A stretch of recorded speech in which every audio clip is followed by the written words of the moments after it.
કોમી એકતા અને ભાઈચારાનો પૈગામ દરેક નાના મોટા પ્રસંગો હોય કે પછી હિન્દુ મુસ્લિમ સમાજના કોઈ પણ ધાર્મિક તહેવારો હોય ત્યારે સહુ ગામજનો સંબંધોના તાતણે સ્નેહના તાતણે એક બનીને જ્યારે કોઈ આયોજન કરે છે ત્યારે ખરા અર્થમાં ભારત દેશની કોમી એકતા અને ભાઈચારાના દર્શન થાય છે।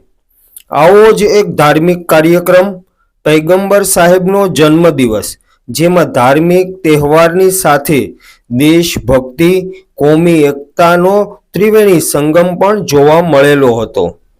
સરસિયા સુન્ની મુસ્લિમ જમાત આયોજિત જશ્ને ઈદે મિલાદુન નબી પૈગંબર સાહેબના જન્મદિવસ નિમિત્તે ભવ્ય શોભાયાત્રા નીકળી। કોમી એકતા અને ભાઈચારાની ભાવના સાથે નીકળી હતી આ શોભાયાત્રા। વરસાદને કારણે જુલુસના સમયમાં ફેરફાર થયેલો હતો, એમ છતાં સરસિયા ગામની મુખ્ય બજારમાં જુલુસ નીકળેલું હતું।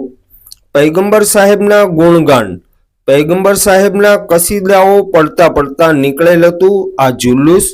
સરસિયાના સરપંચ મંગળુભાઈ વાળાએ જુલુસમાં પધારેલા સહુ ભાઈઓનું સ્વાગત કરેલું હતું, શુભકામનાઓ પાઠવી હતી।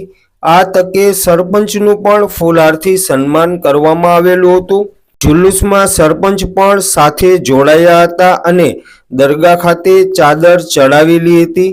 નાસ્તાઓના સ્ટોલનું પણ આયોજન કરવામાં આવેલું હતું। હિન્દુ સમાજના આગેવાનો પણ આ જુલુસમાં જોડાયા હતા। એક નાનકડું ગામ કે જ્યાં ખરા અર્થમાં પૈગંબર સાહેબનો જન્મ દિવસ પણ ઉજવાયો અને ભાઈચારાની ભાવના પણ નજરે પડી। આવું સરસ મજાનું આયોજન સરસિયા સુન્ની મુસ્લિમ જમાત દ્વારા કરવામાં આવેલું હતું।